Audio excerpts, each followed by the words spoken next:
Are you ready for random character number 2 of this Invasion theme campaign, right? We have had 7 technically, but 6 campaigns in Mesotopia. And the whole time, this invading empire's been out there. Now that we have generated some people in the world, some events that have happened around Mesotopia, I think it's time that we test out the resolve of our homebrew Twitch-built campaign world. Well, our region. Here is the random roll guide that we use that emphasizes storytelling. This is not the canon or the proper or whatever the book method to build a character. But for the purposes of who we are and what we're doing, this is how we're going to go about it.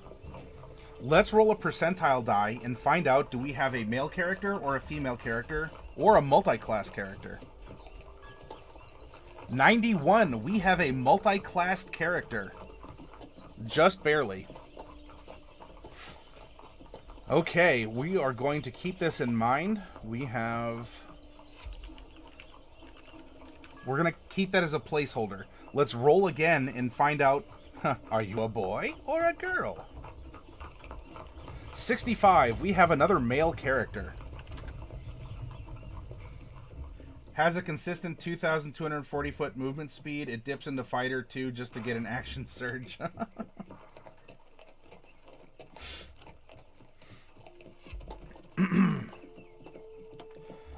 Now, we have a male, but of what race? We're going to roll a d10 and find out. A 7. We're going 1 down from gnomes to half-elves.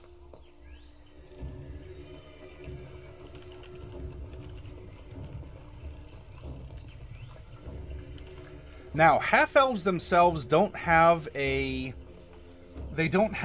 sub-race.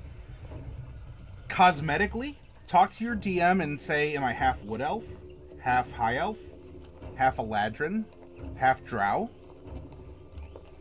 Will that have a mechanical effect on the character?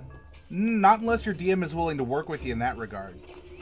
For what we do here, I will roll odds or evens, and we'll see if biologically, physically, and or emotionally, or with personality, are they favoring their elven side more or their human side more?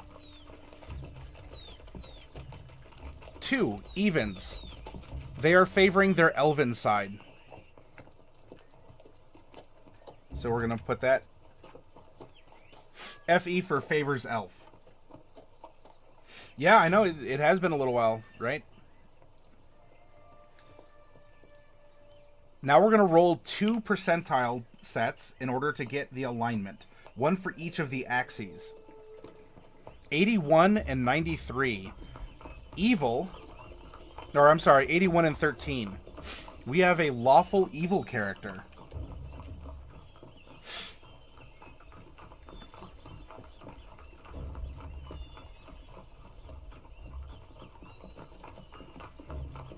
Now, because we have an evil character, this can open up, should we roll Paladin or Cleric, to take the Oathbreaker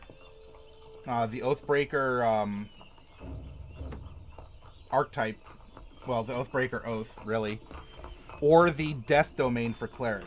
That's something to keep in mind when we get to that point in character generation. What level is he? Let's roll a percentile die and find out. Yeah, maybe he's half drow, Dark Wolf. You know what? We rolled an evil character. Maybe we want to go with that.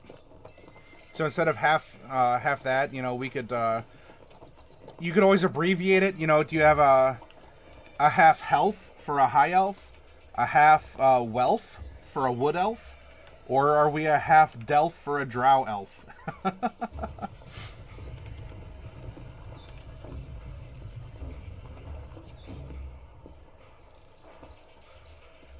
So here, I guess we can put a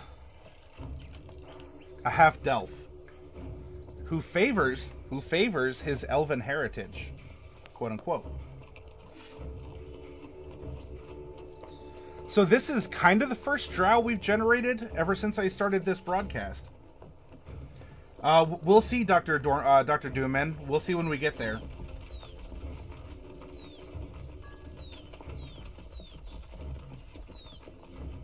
Yeah. A lot of these do require, like, a Nova round. At least that was the terminology we used around the store in 4th edition D&D. You had to have a Nova round where it was set up, and then everyone blew their powers.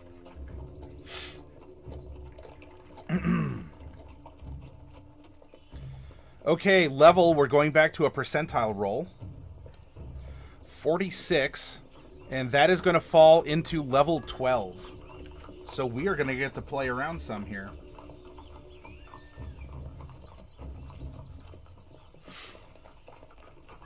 Now, that's going to be total character levels. If we're multi-classed, we can break that up in some way between the two. We can go 6 and 6 if we want. We can go 8 and 4. Something along those lines. I'd like to try and keep it in units of 2. That way we're keeping our ASIs or feats in line. Speaking of feats, let's roll and find out. Is he taking any feats or is he going all stat bumps? 10, we're going all stat bumps or ability score increases, ASIs. Now let's roll for his background. What led him down this path? 13. We're going to generate a 13-sided die and roll it. 12. Ooh, he's a soldier. I wonder if he's a soldier of this outlying empire or something.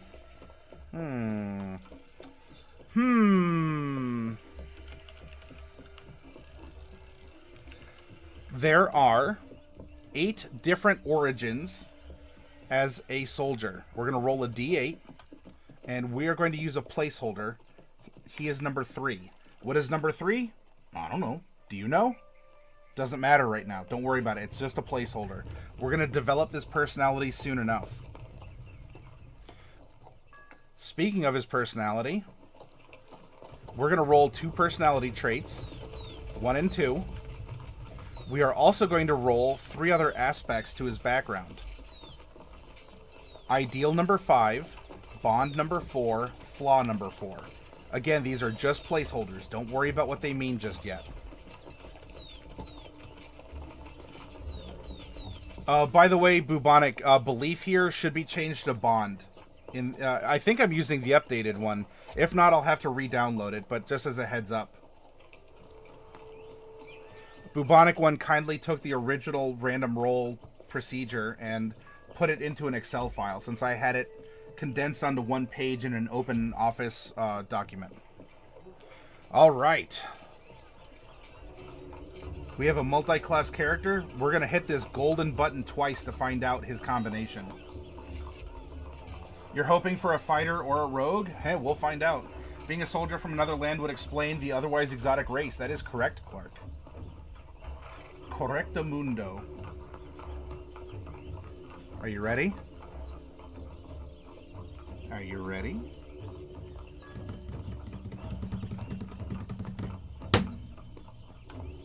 Six. Monk.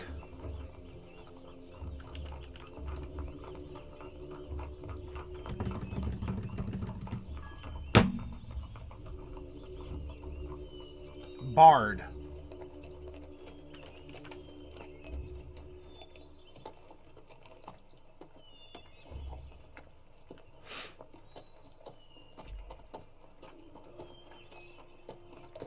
Now, the question becomes, we rolled monk first, and as we've done it on the channel, that is the primary, like, that's how he started as a monk. And then he went into a bard at some point in time. I don't mind if we tie them at 6 and 6, but maybe we'd want to go something like 8 and 4. Monk is going to be primary, Bubonic. So maybe we did Monk 8, Bard 4. Like, he just started taking Bard. Now, of course, that means that they are also going to have...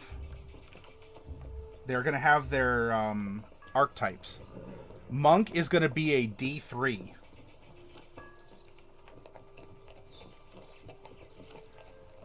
One. Way of the Open Hand. WOTOH or Wata. And Bard is going to be odds or evens. Because there's 2 colleges. Odds. College of Lore. Ooh, that's really small. So here, just so you all can see out there.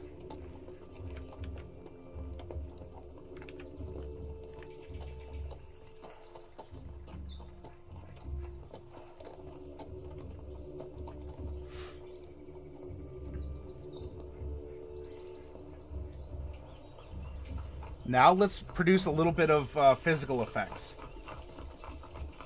We have a half-elf. We're starting at 4'9", and we're adding 2d8 inches to his height. We're adding 9 inches. So that is going to put him at 4 feet, 18 inches tall. See, that's what I said, 5'6". We're going to take this same 9, and we are going to multiply it by 2d4 pounds, and add that to the base weight. 9 times 4 is 36. We're adding 36 pounds to 110. He's 146 pounds dry. There we go. Now, how old is he? We're going to roll a percentile to find out where in the life cycle this person is. 3. Oh, we have a child prodigy. Okay. So that is going to be column number 1. For half-elves, the age range for, like, societal, like, view of you is 11 to 19. It could be a little bit more if he's favoring elven, could be a little less if it's human, right? Because humans, you could be a child prodigy, like 10 to 15. After that, look, you hit 16, you're an adult, you can do all the fun stuff. You know, you can burp, fart, and cuss and get away with it.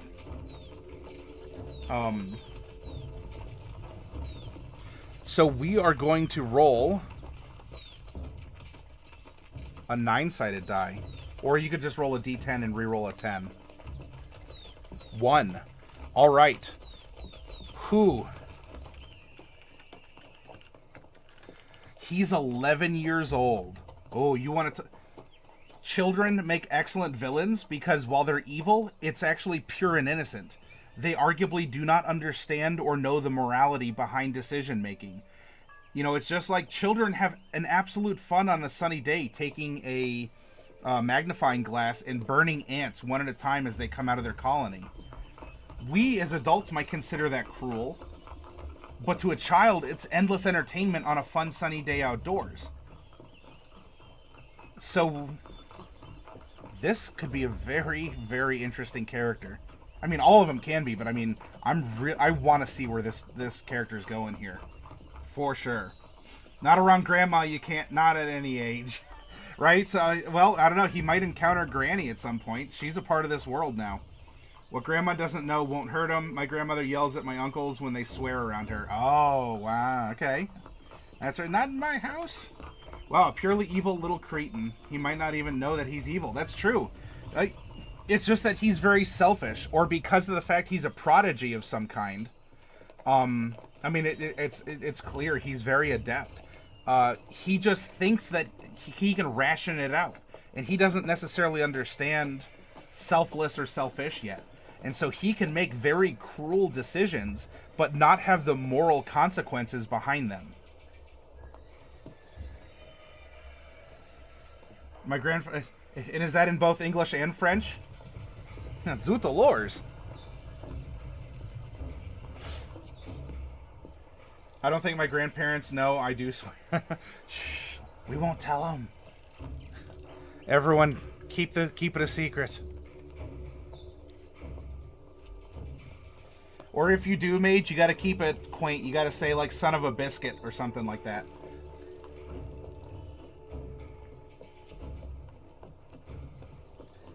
This guy, I see him as a true BBEG after he gets evil. Well, you know, that could be something interesting in the campaign. where the BBG is one of the players, where the DM and the player, the pilot of this character, we get together before the campaign and say, look, you're infiltrating the party. You are actually giving orders based on what they're doing. And let's see if we can string them along and have the party figure out what's happening before you reveal yourself. Your grandfather never knew French? Ah, so you had to purposely go out of your way to learn it. It's alright. Swear words, body parts, and whatever, those are usually the first things you pick up in a foreign language anyway. Alright, we do not need our random roll guide any further. Now we are... Ooh, we're piloting on... We're piloting on what we got here in the PHB, in the hubba. Charlatan, criminal, we're going up the alphabet. Guild artisan, we want soldier. Sailor, here we go. What is soldier number... Oh, you learned your curses from sci-fi? Oh, so what, frack? Or by watching... did you learn Chinese curse words by watching Firefly? Soldier number 3, infantry. Ooh. So, he's a child soldier.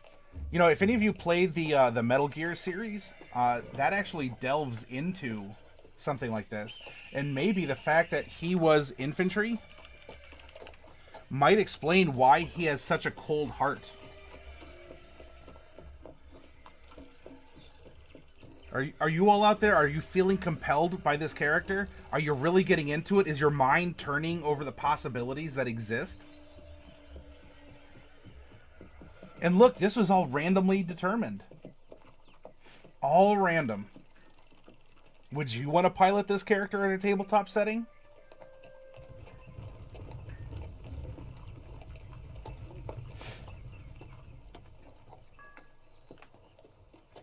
Frack, Frel, Hesmana, Gorham, Smeg. Oh yeah. Flegger Carb. Bubonic says, wait, that's a perfect idea. Make him the son of one of the elites in the invading empire. It's up to him to decide on whether he wants... Well, you know what? So this invading empire we've been hinting at for the past 2 months, it does consist primarily of humans and tieflings. If we go with this idea, Bubonic one, perhaps he was a bastard child, right? So he's half human, quote unquote. And usually children like that do end up in military service as a way to have the nobility recognized. At the same time, maybe get him out of the immediate family, as to not be, you know, in front of the wife or you know, the significant other in some way. Clark says, Reddit taught me that if you swear in your own language, people say you don't know your own language well, but if you can swear properly in a different language, it means you can speak that language very well. Yes, isn't that an interesting conundrum, Clark?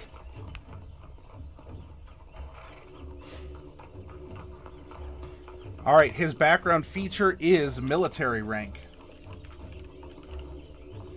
You have a military rank from your career as a soldier. Soldiers loyal to your former military organization still recognize your authority and influence, and they defer to you if they are of a lower rank.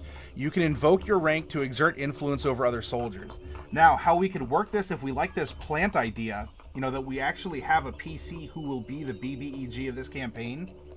Maybe he's a runaway soldier, right? He comes to Mesotopia saying, oh, I escaped. You wouldn't believe they conscript children as soldiers, and oh, please take me in. Look, if we ever encounter any of these patrols, I have this rank, and don't worry, I can help get us through. So suddenly, he is an asset to the party. Despite the DM, we as DMs, oh, we have a plant on the inside. Yes. Good. Technotron, all I know is bad words in other languages. So you are a very cultured gentleman, Technotron. Bubonic, Drow make excellent ambassadors, and they enjoy making connections to evil empires, especially if they can get excellent bonuses. Well, that's because they tend to ask less questions, and are ready to provide slaves and sacrifices. Clark says there's a pretty well-known fact as well, that hockey players know 2 languages, English and vulgarity. Oh, and let's not forget, as the, what was the character's name? Give me 1 second here.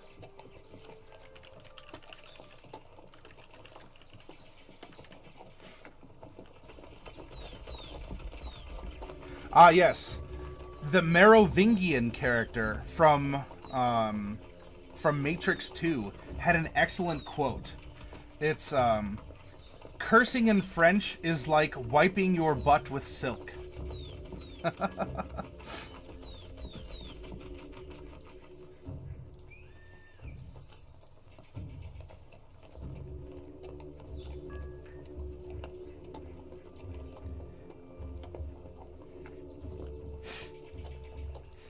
Yeah, well, the Empire's made of humans and tieflings primarily, though in what we rolled up, dwarves, like, there at least were dwarven holdings. There might be sort of like a super minority of dwarves there. I know he didn't say butt, Del. I know.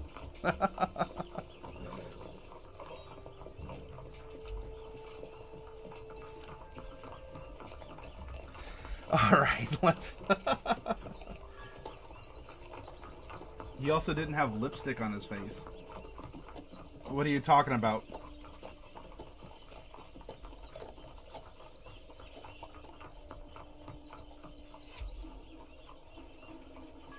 What is his personality like? Let's delve into this. We have so many thoughts swirling around.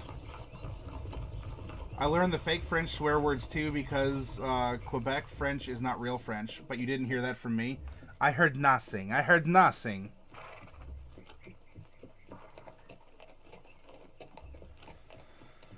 You just know Mesomasca is also... Yes, Mesomasca is also humans and tieflings. Interestingly enough, and throughout the course of the campaigns, it seems that through random rolls / storytelling and imagination, that the Shadahar Empire is doing nothing more than coming back and reclaiming their ancestral lands, to which they claim they have a right to do. Alright, personality trait number 1. I'm always polite and respectful. Number 2. I'm haunted by memories of war. I can't get the images of violence out of my mind. Plus, unless he looks like his drow parent, even drow descendant, he might still pass as a different race of elf. Yeah, maybe he just comes across as a really tan wood elf. Or a really tan high elf. We did have region number 2, Aslandia, which has a vast desert, as the most likely entry point because it's so unguarded.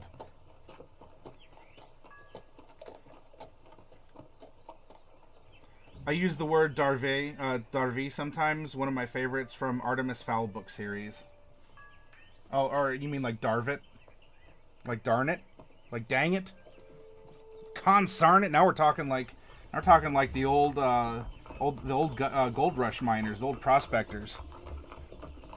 You know, like Yosemite Sam type cursing. Sassarassa-frackin'. You long-eared galoot. What's his ideal? Number 5. Might. No, I'm sorry. Live and let live. Ideals aren't worth killing over or going to war for. So he must have something else in mind. Maybe he thinks that he can play both sides. If you remember, I suggested portions of both Fallfire and the Desert. Yeah.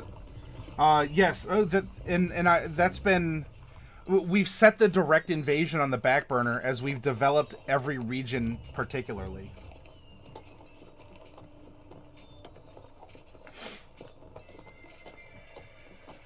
Bonds, number 4.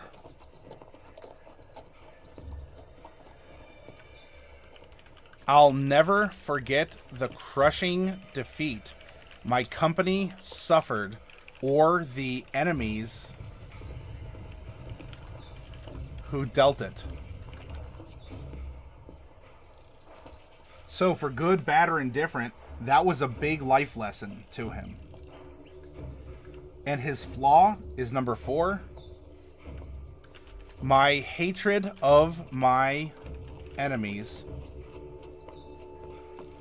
is blind and unreasoning. Ooh. Now, you could sit back and say, well, look, on the surface, this seems to conflict with his ideal. How are we going to square this circle? Right? Live and let live. Ideals aren't worth killing or going to war for. Whoop. I gotta learn how to spell. He might... Maybe he doesn't intend on killing people. Now, that could be he has a narrow definition of killing. Maybe instead, ideals aren't worth killing or going to war for. Maybe he hates his enemy, or like even his home, and the like he hates the people invading and the people he's invading. I mean, killing is easy. What if he actually has something else in mind? Maybe this took him off the path of monk and into bard to be a negotiator or something along those lines. Maybe this turns into, if this is blind and unreasoning, maybe he's patient and can take a long view, but he's not killing people. What if he ends up wanting to sacrifice them all into something? What if along the travels throughout Mesotopia he leaves markers, or he draws a big summoning circle or something? And so, if killing or going to war isn't worth it, well, let's put your lives to use somehow. Let's make the blood in your veins do something that's productive. Aside from just kill each other and it's wasted.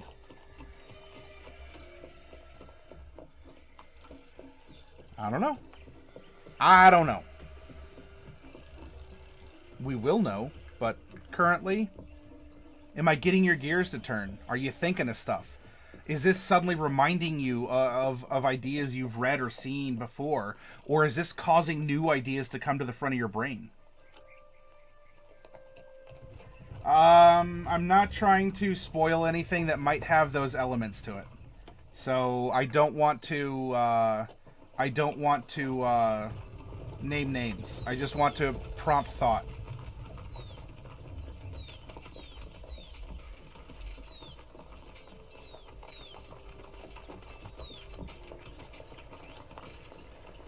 All right, we are finished with his background. Well, almost. I'm sorry. We do get a couple, like, physical, tangible things from it. All right, we are going to get training in athletics and in intimidation. Which works, because why fight if you can just growl at someone and they stop moving? Maybe he wants to make an effort to destroy without taking any chances on his life. He may consider his own life worth more than everyone else. Yeah, that's the kind of selfishness that you would find in an evil person. I agree, Bubonic. We are going to be proficient in some kind of a gaming set. And vehicles land. Now, a couple things to consider. One, what kind of a gaming set would he be proficient in? Did he throw dice? Did he play cards? Is he a chess player?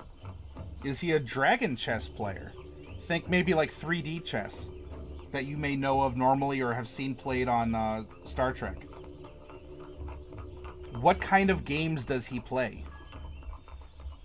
I would also say, if we are working as a PC, if we're working with our DM, and we know that he is an agent of this empire, and we can ask our DM, well, does the Empire...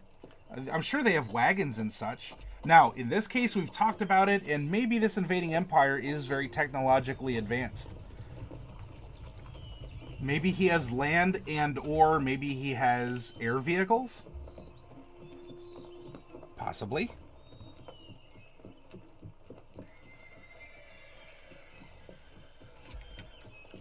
We'll keep land for now. Dark Wolf thinks like 3D dragon chess. Okay.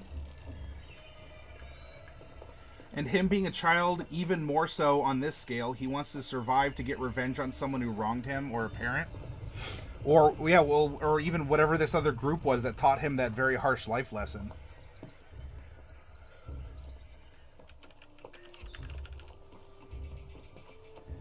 Yeah, he uses his age to get others to underestimate him. Yep.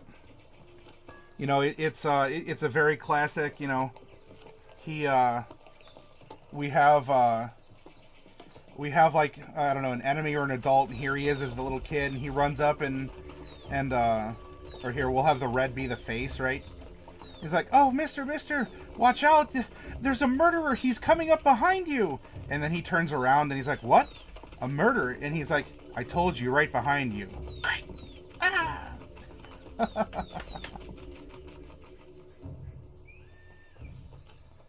He might want power, maybe he wants to prove himself.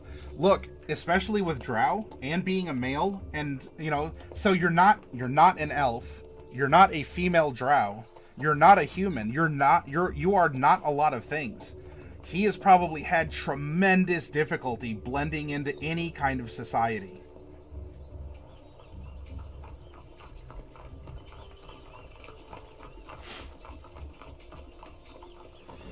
What else are we getting? An insignia of rank.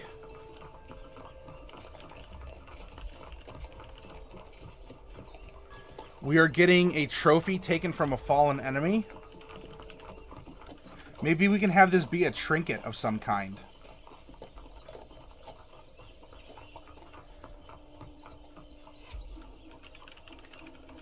A dragon chest set.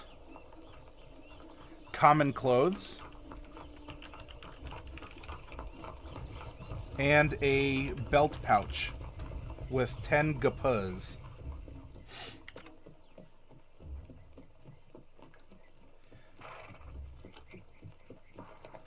I would agree with Bubonic to answer your question, Mage. It's not always. It can be, depending on the circumstances.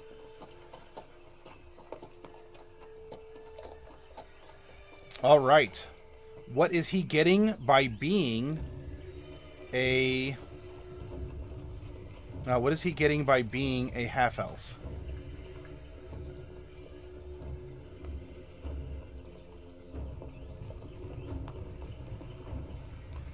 Our charisma score increases by 2. And something else is increased by 1. Now, something we're going to want to keep in mind. In order to multi-class, we have to meet certain prerequisites. If we're going to go monk bard, we have to meet the conditions for both. That means not only do we need a dex of 13 and a wisdom of 13, we also are going to need a charisma of 13. So we might want to put something like our 1 into dexterity to help make sure that we can meet these prerequisites. That's a bit of a side note for what we're doing, but let's go back to half-elf. We are a medium-sized creature. We can run 30 feet, which gives us a 15 climb and a 15 swim, and well, a 0 fly. We are not fly at all. Our speed... Okay, there's our speed. Dark vision. We do get dark vision to 60 feet. Now, here's another consideration. If we are claiming that we are half-drow, and if our DM allows that, drow get dark vision to 120 feet. You may want to ask your DM if you would be allowed to have 120 feet, or you meet the two in the middle and you say, can I have dark vision 90 feet? Or, I don't know, some other number that you want to come up with. Your DM might say, yeah, sure, to any of those. Your DM might also say, no, stick to the 60 feet. I don't know, maybe you got more human eyes. It's just that your retinas are drow or something, right? This is because, and why you see a lot of uniform dark vision, with the exception of a drow or a monster or something. If you're a DM and your party has 2 or 3 different fields of vision for dark vision, you suddenly have to describe the room several times. Or the person with the strongest dark vision makes everyone else with any kind of lesser dark vision irrelevant. Because you might as well either have the 120 of a drow or none like a human. because your DM might not want to describe a cavern 3 times, depending on who's passing by where. And then, of course, you know, we have a drow at 120, and then we have 4 other characters who have 60, or 3 with 60 and 1 with 0. That's already describing a room 3 different times.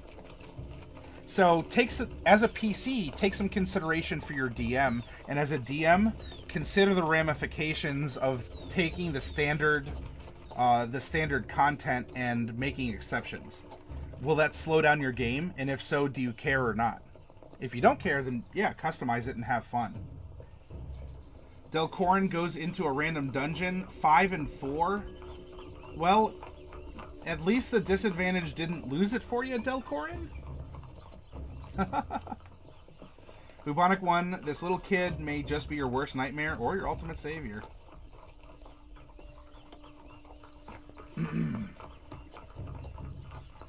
We do have Fey ancestry.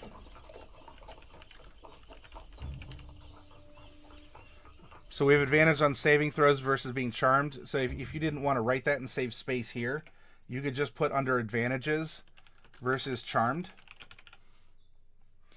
Skill versatility, we gain proficiency in 2 skills of our choice.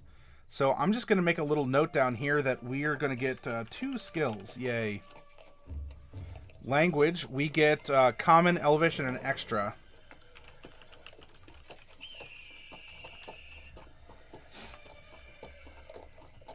Alright, so we have a soldier. You know, let's get some sort of like... I want a brewing... Like, this is training. This is a samurai training camp. Let's get something that's a little bit more... Let's brew a battle. Let's get something big happening. I think I know just the one, too. Here we go.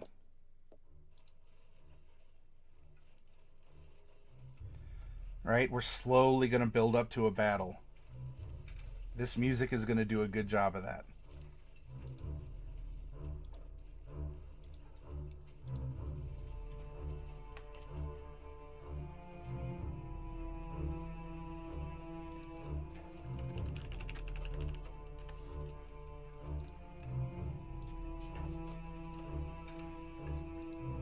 He might have Undercommon Dark Wolf. Yeah. Now, here's the thing, though. Dr. Doomman had suggested Undercommon also for this character. In this case, this would be knowing the language of your enemy. Here, he might have Undercommon as the Imperial language because that's what he grew up with. That is common. So, like, he would speak this fluidly. He might speak common with an accent, which, by the way, that is a good, you know, 201, 301 level D&D trick. If you're speaking other languages, have accents ready for them. If you're speaking your native language, speak normally. If you are an elf, you know, maybe, I mean, look, if you're 500 years old, maybe you have gotten rid of your accent in common. But here, he's young. Maybe he speaks Elven just fine, and he speaks Undercommon just fine. But when he speaks Common, you give him an accent of some variety. Swarthy complexion, dark gray hair, grayish eyes. I can see that as a descriptor. Are you drawing this character at all, Dark Wolf, or is anyone out there getting inspiration to draw him?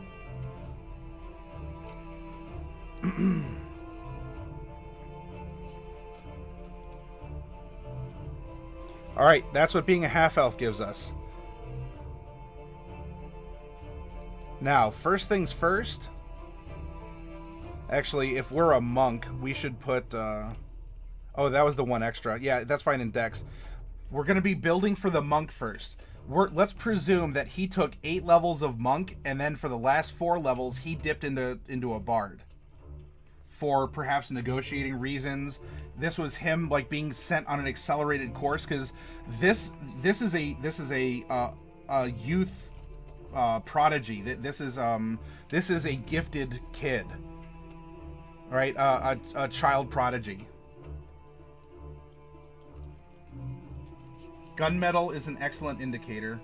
You're seeing a ponytail? Okay. Yeah, let's build them in our brains. Dark Wolf is sketching. So first things first, we're going to build 8 levels of Monk. And then we'll add on Bard afterwards. So you're kind of getting a 2-for-1 character.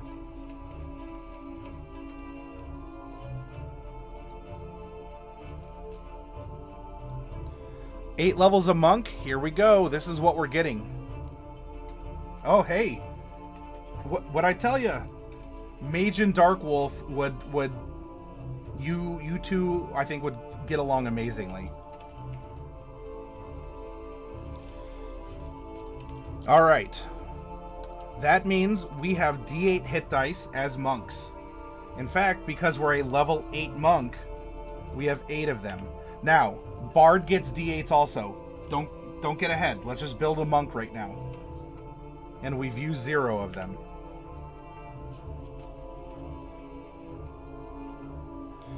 We get no armor proficiency.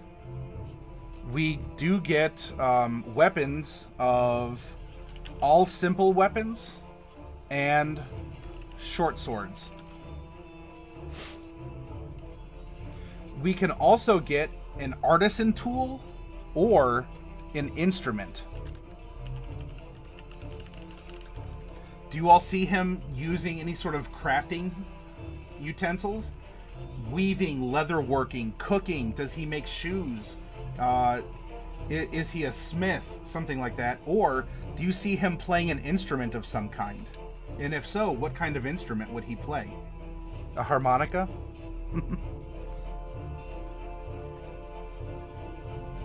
Saving throws are going to be strength and dexterity.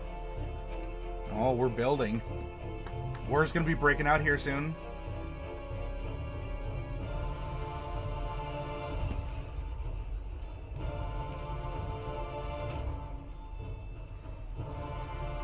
As a monk, well, he already has athletics, acrobatics, history, insight, religion, or stealth.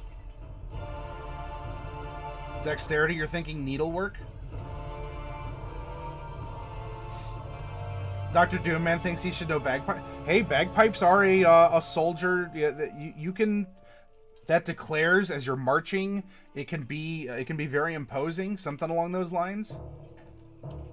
Dr. Doomman, if you really want him to have bagpipes, we can give him bagpipes. You had the courtesy to give a subscription earlier. I don't mind necessarily considering that he has bagpipes and can play them very well. Mage, you did bring up a good point that he could take that up as something that he'd be naturally good at doing.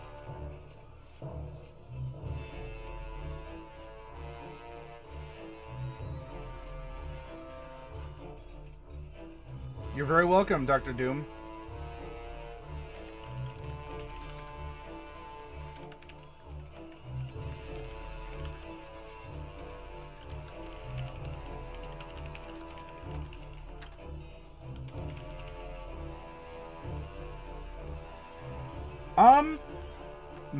I don't know. On a battlefield, you have drummers. You would have horn blowers and even bagpipe users. Because that's meant to announce your presence. That's meant to try and scare your enemies.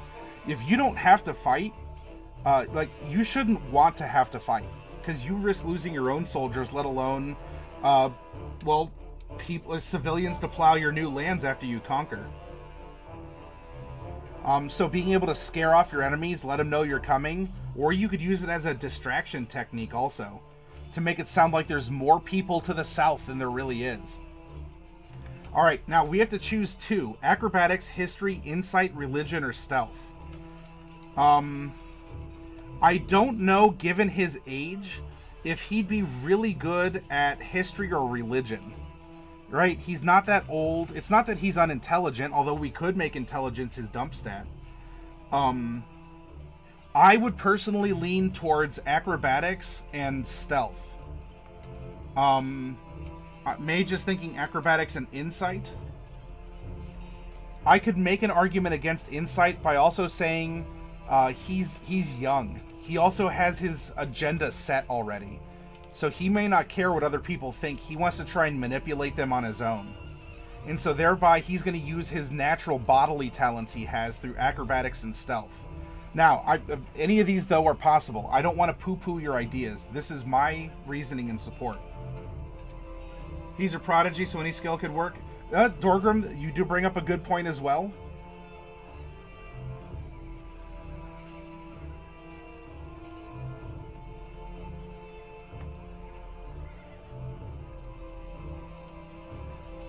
I don't think the 14 is going to work in... I don't know if the 14 would work in Constitution, necessarily.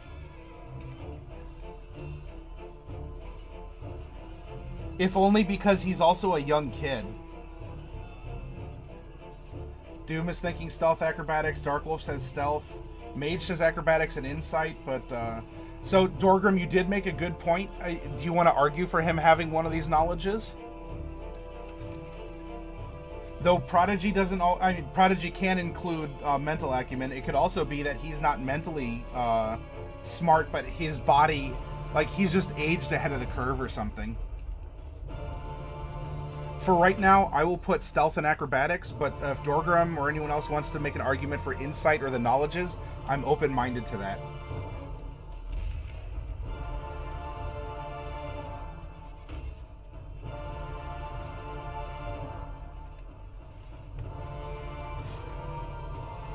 Ah, that's true.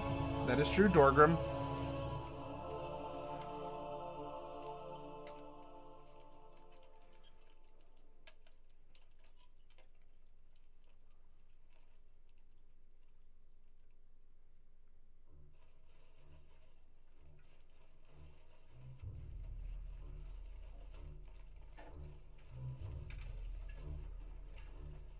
You see him as smarter than he is strong?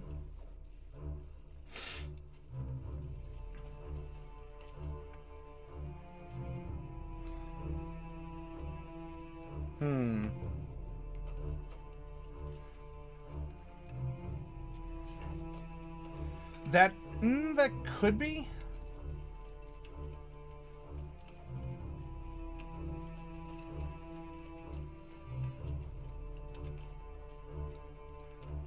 Yeah, I'm fine with his strength being his dump stat. I think Dex is going to have to be big for him, though. Right? He'll have to have been proficient in order to have been in the army and survived as long as he has. Yeah, I agree with Mage.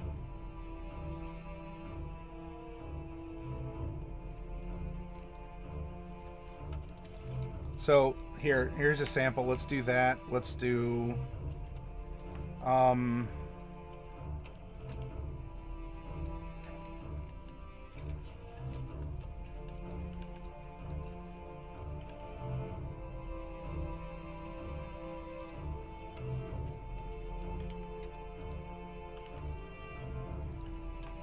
don't know, I'm kind of digging this. So he has a neutral constitution. He's not losing hit points. But he is, like, he's very dexterous. I don't think he's just as hale and hearty. He's not really giving off that impression.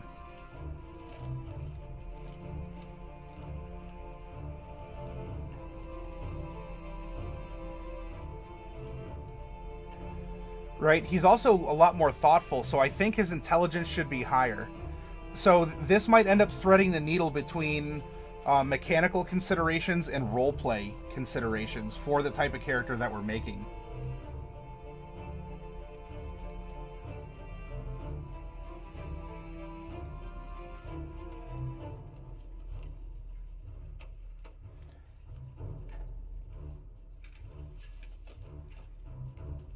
Yeah, that is true. Bubonic one is saying that we need to set him up to be able to take Bard later, and he will need to. Well, we would presume we want him halfway decent as a Bard.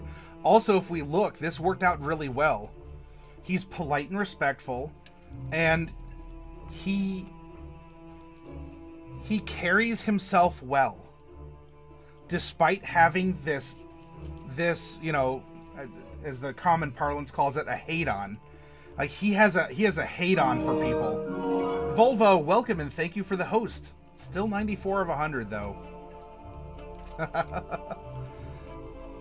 So, I think he carries himself well, and so his physical performance mixed with his ability to interact at a much more advanced age. In fact, you know what? He may be physically 11 years old. Maybe he looks older, and he was able to sneak into the army because he looks older than he is. You got a host and run, got finals? Good luck to you, Volvo. Thank you very much for that. Take care.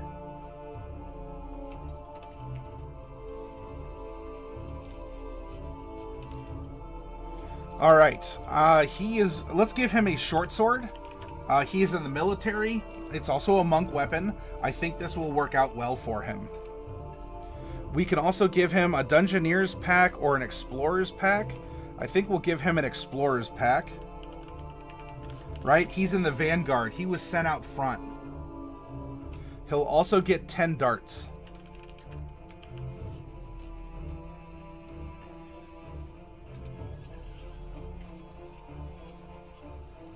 Yep, that is true, Bubonic.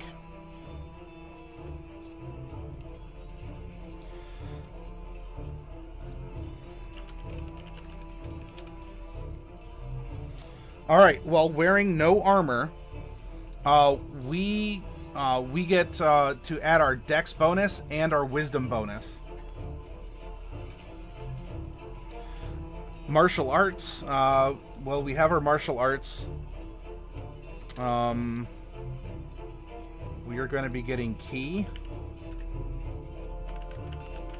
There we go. Actually, we're going to end up having a fourth. Flurry of blows.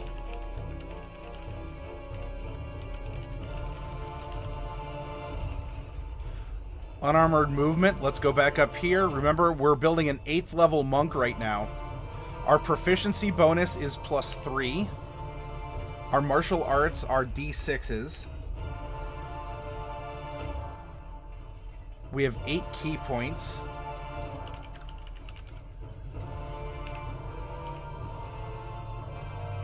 And our unarmored movement is an extra 15 feet. That changes our climb and our swim to 22.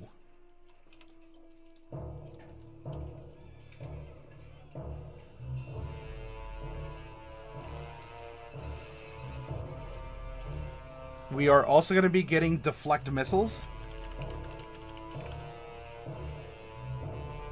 And slow fall.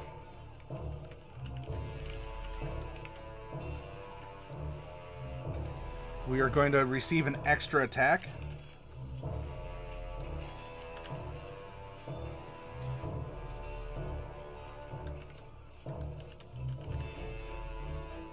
Our martial arts attacks count as magical as we're channeling our ki through our body. Hakora, thank you for the auto host if you came along with it. Otherwise, I auto thank you. Then we are also going to be getting Evasion. We're going to be able to get out of the way of things a lot easier, take less damage, and Stillness of Mind. Use your action to end one effect on yourself that's causing you to be charmed or frightened. So even if we are charmed, despite our advantage saving against it, we can just end it like that and say no.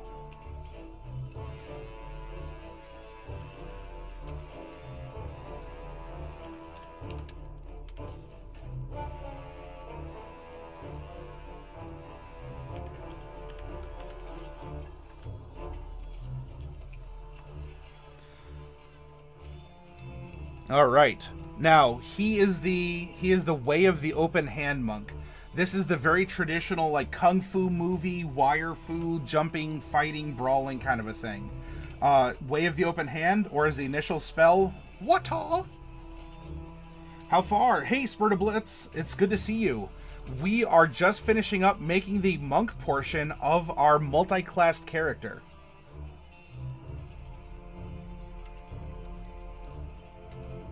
Starting at 3rd level, you can manipulate your enemy's ki when you harness your own. Oh, by the way, I'm sorry. We also got Stunning Strike as a normal monk. That's the other key thing that we can do here.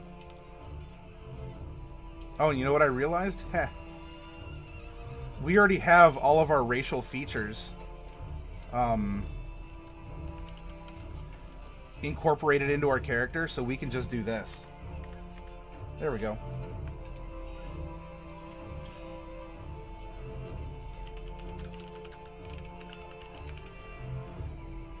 You can manipulate your enemy's ki when you harness your own. Whenever you hit a creature with one of these attacks granted by Flurry of Blows, you can impose one of the following effects. Dex or be knocked prone, must make a strength. If it fails, you can push it up to 15 feet away from you, or it can't take reactions until the end of your next turn. So if you Flurry of Blows and you hit him, and that's your chance to run away, he can't swing on you when you and the party run away from the combat. We'll also be receiving, because we are a level, we're level 8, at least as we're building right now, we get Wholeness of Body. At 6th level, you gain the ability to heal yourself. As an action, you regain hit points equal to 3 times your monk level. You must finish a long rest before you do this. So we're going to put down, there you go, 24 HP.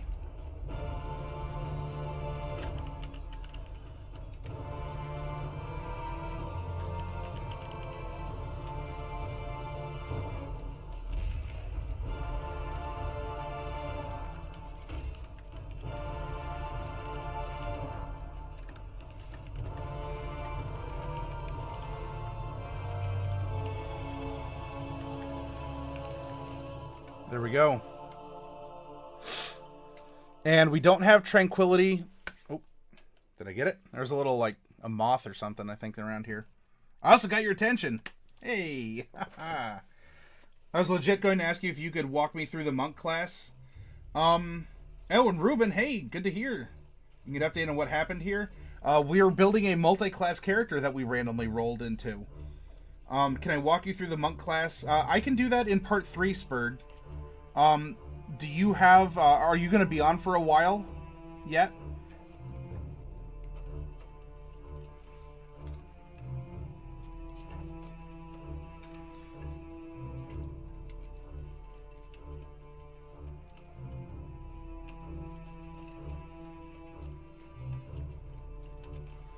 Now, something that we should do before we get to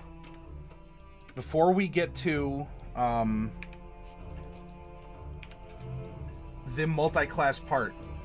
All right, we can tackle that in part 3. So wait until we finish, well, over here. Wait till we finish this, and I can walk you through something along those lines. Let's build our monk, and we'll add bard on top of it. Yes, that is correct. This is going to be a monk bard. Because it is level 8, it is going to be receiving 2 stat bumps. I would recommend the first one goes to make Dex... we're going to put 1 point into 2 different abilities. That's going to go to 16, and that's going to go to 16. Now, we are going to get a second stat bump as a monk at level 8. Bubonic, I don't know if you had a suggestion or if anyone else does. We might just want to put our dexterity up further to 18, because Bard and Monk can operate really well off of that. Unless we wanted to do something like, well, no, I think this would be good, because this is enough for us to go into Bard already. So if we did this, I think this is our dex is gonna get a lot of use by both our Monk and our Bard. He can kick butt and play a song describing your defeat. That's a very good summary, Mage. So let's stick with this and see what we have. It was randomly rolled. There was a 10% chance that we would have a multi-class character, Ruben, and we rolled into that 10% chance on the chart. And then we randomly rolled each of the 2 classes that he would be. You gotta trust yourself to the power of the dice.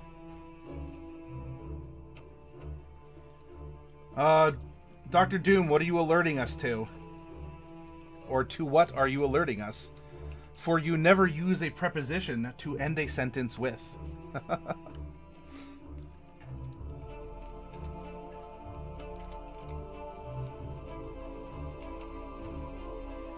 We are not taking feats with this character. We rolled that at every 4 levels, he's going to take stat bumps instead.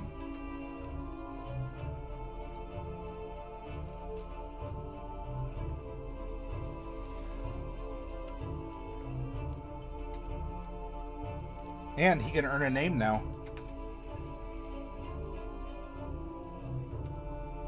All right. For intents and purposes, we have built our monk. Now, I'm not going to fill this in just yet because we need to add on our bard. If you're doing this at home, playing through the campaign, leveling up, you'd be doing it at every level, building it bit by bit. I want to try and be efficient with it a little bit here. So I'm not going to do hit points or whatever because we're still going to get stuff as a bard. So just pretend that, yeah, we have hit points, armor class. That's all well and good. All right. Let's go over to Chapter 6.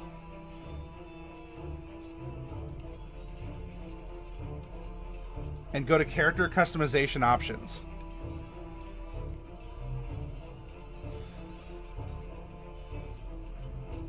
If we're going to become a bard, that means that we must have a minimum charisma of 13.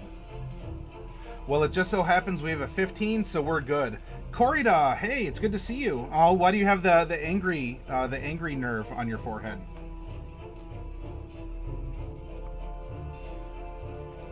Now, bards are also D8 hit dice. That means if we want, we can just put 12 D8 down here. If you want practice, or if you want to keep track of it for your own reasons, you can also just put in that you have 4 D8s over here.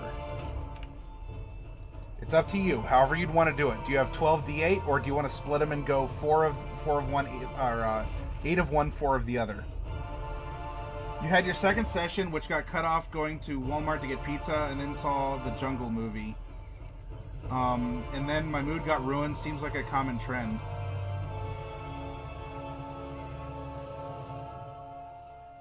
Well, wait, so, like, other people had to leave and that ended the session that you were playing? Or I don't know if I'm getting the order in which things happened, Corrida. Alright, becoming a bard right here. I've highlighted in blue. We get light armor proficiency. We get 1 skill of our choice. So we'll get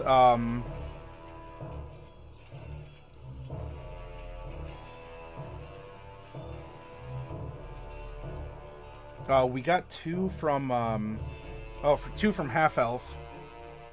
So half elf gave us that 1 skill. Bard. 1 musical instrument of our choice. So what we can do, because being a monk gave us an artisan tool or an instrument, and now we're taking an instrument, what we can say is that, well, I mean, so he still has bagpipes, right? We can give him weaver's tools, like crocheting or needlework, kind of like what Mage was saying, and this also allows him, he just picked up the bagpipes when he turned into a bard, or when he got these bardic abilities. So now, hey, we still have a total character and everything works. Everything still makes sense.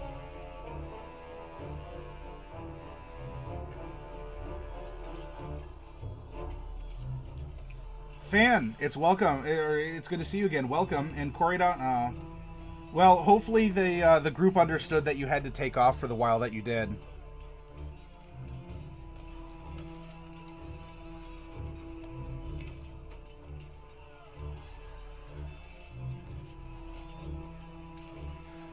We are going to be a 4th level bard. Well, this is the bard advancement anyway, but I don't know, let's say you went sorcerer or paladin. They don't have the normal advancement like those classes don't have the same advancement. You're going to have to reference this chapter if you were to make a Paladin Sorcerer, which actually we did about a month and a half ago. We randomly rolled into one.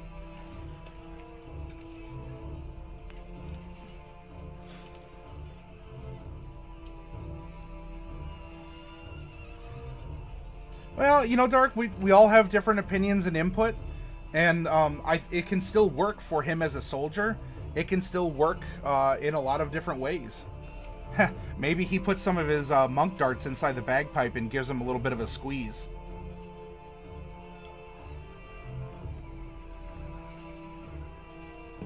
Okay. Now, we're going to go over to Bard.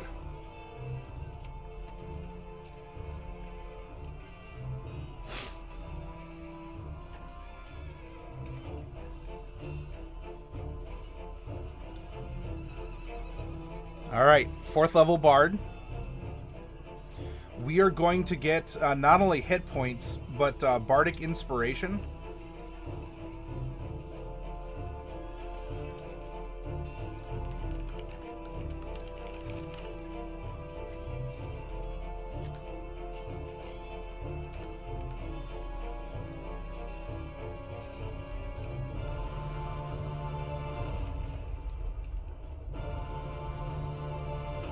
Oh, I think I see how that system's working, Corrido. Keenser, hey Matt, just stopped and say congratulations. Well, thank you, Keenser. Although, congratulations in particular for what?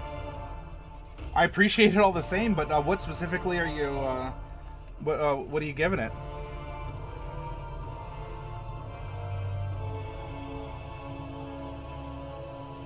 Oh, Dark Wolf has put up a picture. Aha. So Dark Wolf has been sketching the characters as we've been developing them. And this is her concept for our to-be-named half-drow monk bard.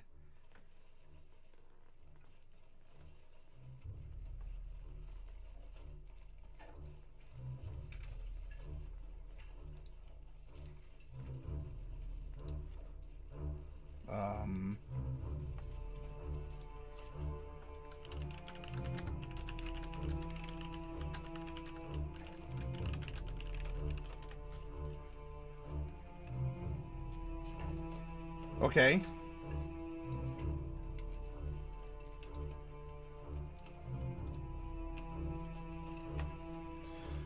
So anyway, this is our concept art for our new character.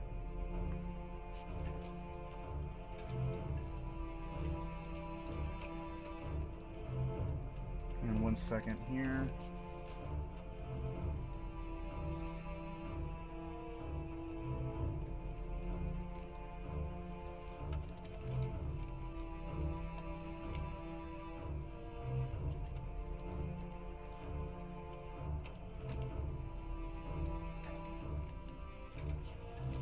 Let me see this real quick.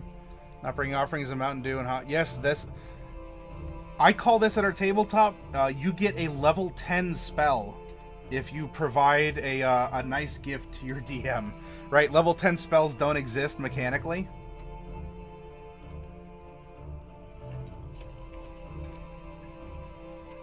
Yep, you bribe the GM. Level 10 spells. Alright, so we're generating now our 4 levels of Bard. We get Bardic Inspiration at level 1. We are also going to be receiving Jack of all Trades. This is going to give us half of our proficiency bonus on skills in which we are not proficient. It's very powerful and very good. We will also be receiving the Song of Rest. As we are taking downtime, you know, we're resting for the day, or, you know, for an hour, like we're taking a short rest or a long rest. A bard can sing a song or play a song or do something to help the mood and recover hit points. Because remember, hit points aren't just how many times you get stabbed before you fall over. It can be mental fatigue, physical fatigue, just your own ability to fight or your own willingness to fight. And so the bard isn't just, putting, band-aids on your boo-boos and kissing them to make them feel better. These are also songs to help set your mind at ease.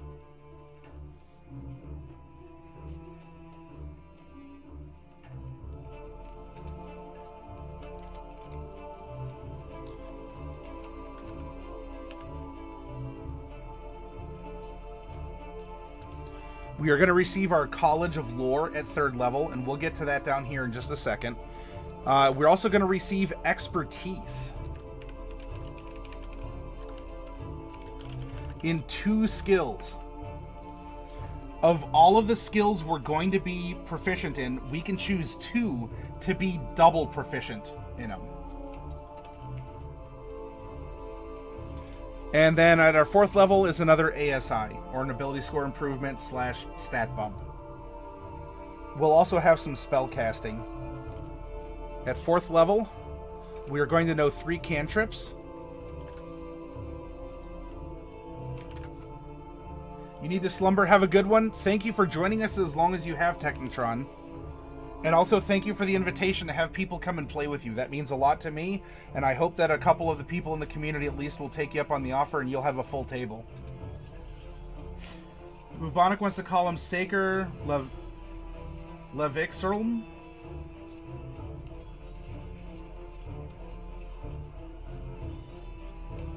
Mage, are you going to bed too? If so, have a great night.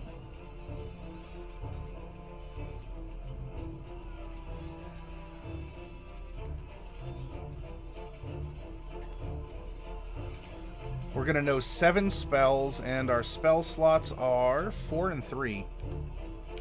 There we go. 0 and 0, and we don't have to worry about the other ones.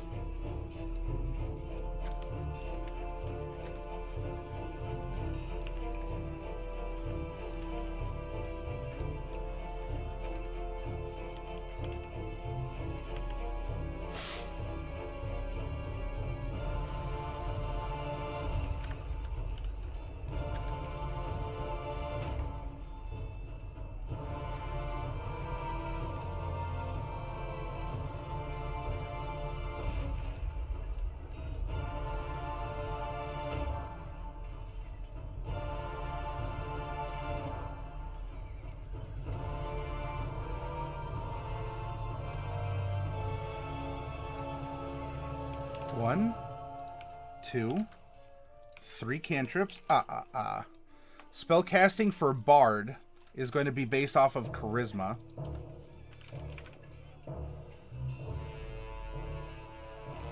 And then we're going to get level 1, 3, 4. This is going to be level 2. And then level 3 and level 4. We're going to get some spells here. There we go. That is almost entirely filled in.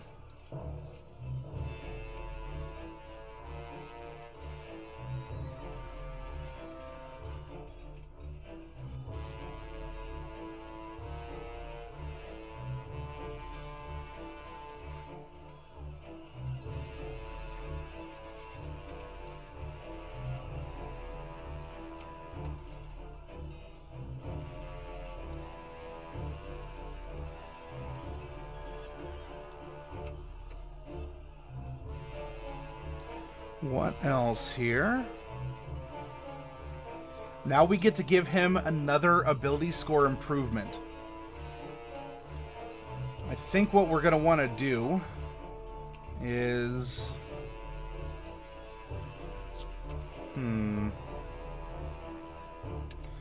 Definitely 1 in Charisma, maybe both in Charisma to bring him up to 17 here. There we go.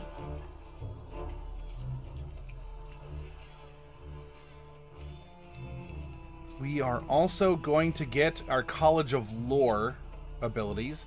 This is going to be Cutting Words, which allows us to use our Bardic Inspiration to interfere with combat. Is someone going to hit our ally? We can, give him... We can call him a bad word, and he kind of looks over and goes, "What did you just say?" And he misses his attack. Things along those lines. We will also get proficiency with 3 skills of our choice.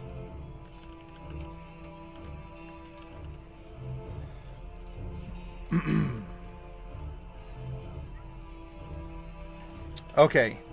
Ooh, we have some skills to get. And then we can put our numbers through and we will have a finished multi-class character. I also have a cat.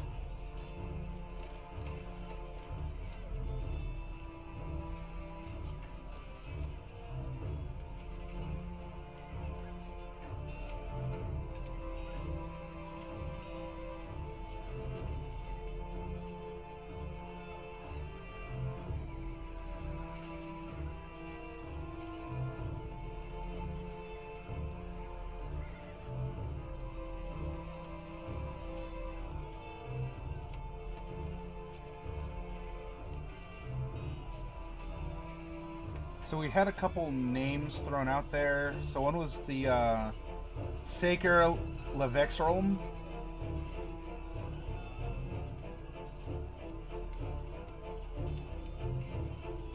Mage likes the name Nolan. So Darkwolf is kind of proposing something between the two. Well, let's try and make several people happy here. We'll go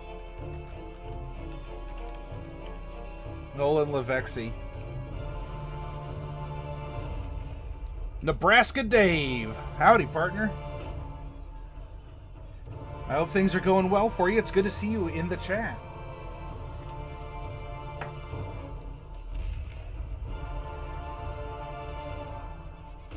Oh, I get your bubonic one.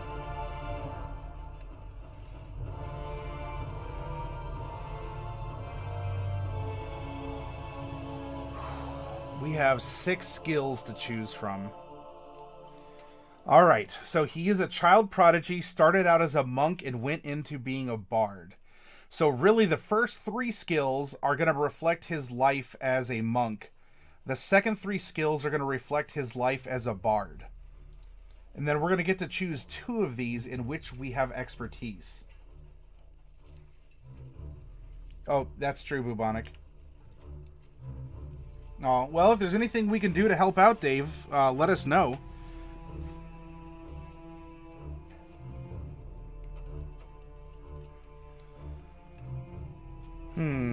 So in the monk side, he's a child prodigy. He's a soldier in the infantry. He probably has good perception. And if he is soldier in the infantry, he does know how to drive land vehicles. Maybe he has animal handling. We could go insight. Like I know that that was something that was put out there. I just don't see him having insight to be able to read into other people very well. I think he's very concerned with himself first.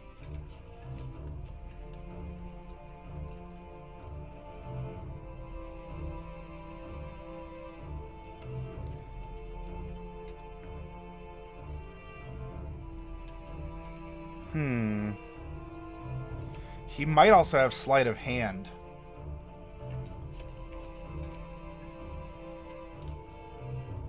Oh, I'm glad you found a friendly local game store, Corrida. Oh, snap, Dave. Well, we can bring you joy, inspiration, thoughtfulness, laughter. There's a lot of things that, you know, if you've been up in bed for a while, we can still keep you engaged in different ways. So if that helps, then you can count on us for that, Dave.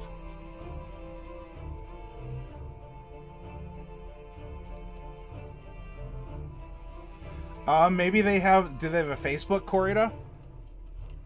So now his 3 skills he picks up as a bard. Probably deception.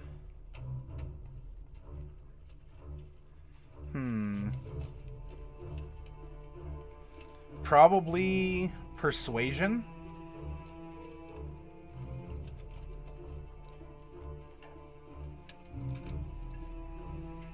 What else would he have gotten while he was a bard? Maybe a knowledge of some kind. Maybe investigation? Let's see. Live and let live. Ideals aren't worth killing over, going to war for.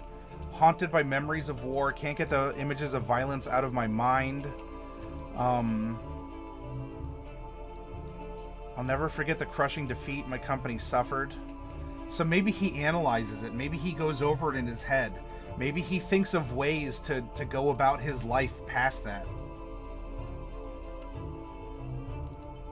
1, 2, 3, 4, 5, 6, 7, 8, 9, 10. So that is 6 from his race and class, 2 from his background, and 2 from his and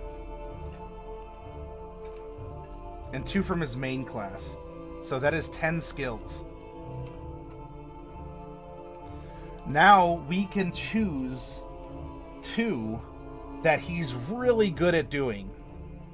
Do you all have any suggestions? Which 2 skills that he is already proficient in would he be even better at performing?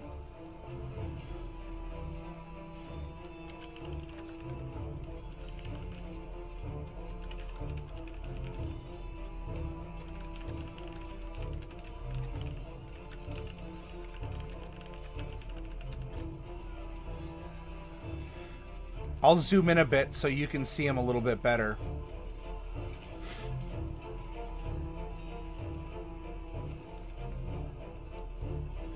Now that we have our finished scores too, by the way, we can add in some more, well, we can add in more math.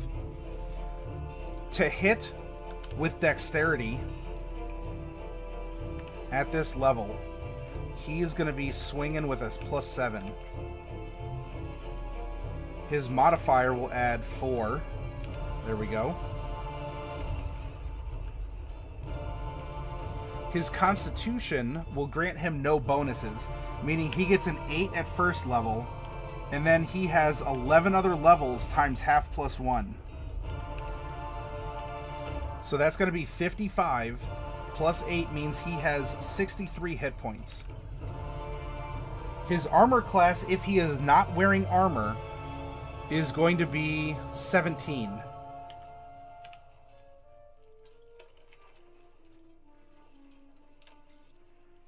You can melee with dex. That is correct, Corrida. Darkwolf thinks stealth. What rank in the infantry did he have? Probably not too high. If he was sent out as a scout, as kind of a vanguard, I don't know. Maybe perception would also be one that he'd be given too, especially as a scout. I don't think he'd have been any sort of a commanding officer, though he might have been as a skilled person, like a high up kind of a regular soldier. And Bubonic 1 is correct. Normally your initiative, and this is where Dorgrim would also offer a reminder, normally initiative is a dex check. Jack of all trades allows you to, actually it'll be 6, allows you to add half of your proficiency bonus. So that's going to be +6.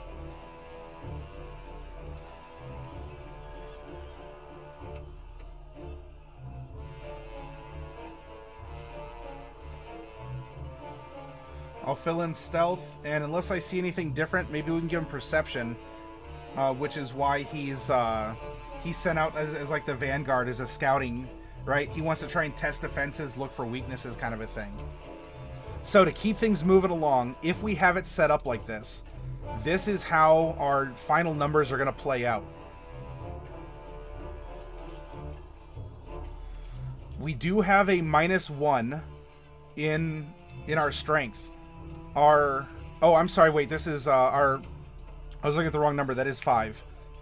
Half rounded down.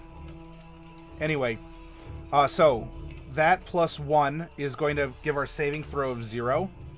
And this is going to be... Whoop. I'm sorry. I got ahead of myself. This is 2. 3 - 1, 3 - 1. This is why sometimes it can get a little, it can seem a little confusing. 7 for our saving throw, acrobatics, and sleight of hand. It is going to be 10 for stealth. 4 plus 3, because he's proficient, plus 3 again because he has expertise. Con saving is 0. Intelligence, 1. It's going to be 1 here, and it's going to be 4 for investigation. The others are going to be 2. 1 from his mod in int, and 1 from his jack of all trades from having a plus 3 proficiency. 2, 2, 2, and 2. The saving throw does not get jack of all trades, so this is going to be just a 3. 3 plus 3 is 6. This is going to be 9. 3 plus 3 plus 3 because he has expertise and perception. All of the other ones are going to be 4s.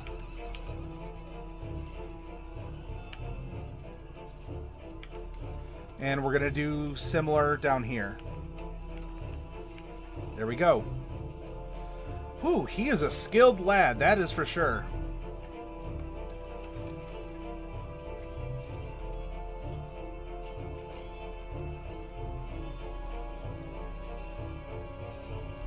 Passive perception, by the way, is going to be 19. Oh my gosh, that is crazy. Now, we can go through and choose his cantrips. That's not going to be immediately relevant for what we're going to end up doing. I think almost everything else is good to go. We should roll up a trinket for the trophy that he's taken from someone, though.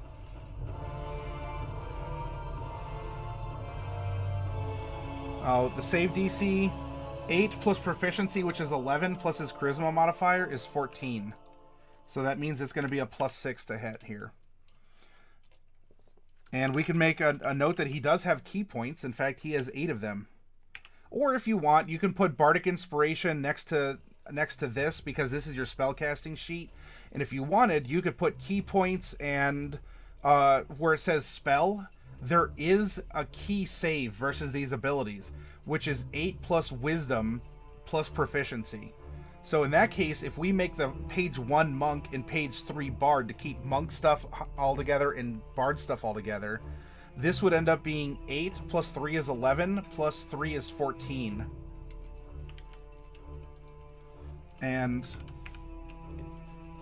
I don't think there's necessarily an attack. I mean, we could probably X that out, or if we want to put versus key.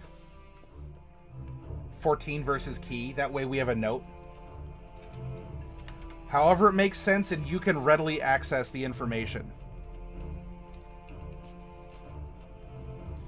Okay, chapter 5. Let's get his trinket, and I think we have a completed, well, a 99% completed character.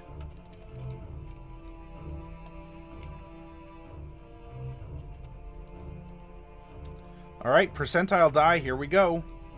83. The trophy he took off of someone in combat was a bit of folded cloth that, when unfolded, turns into a stylish cap.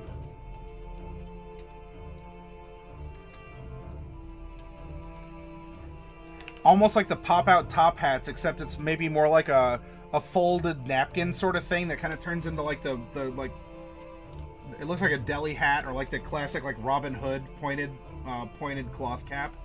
Maybe something like that. Yep, he has kind of a magical cap as the trinket he took from someone on the battlefield.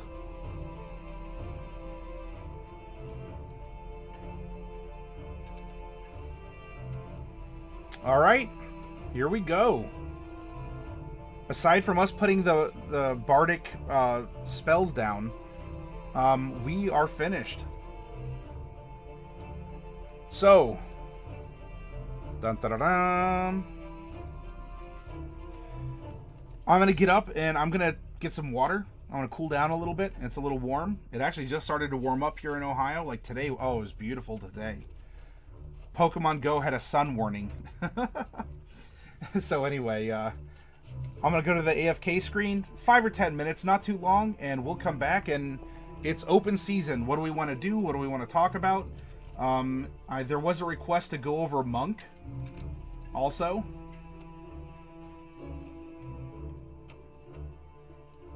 So we'll get to it.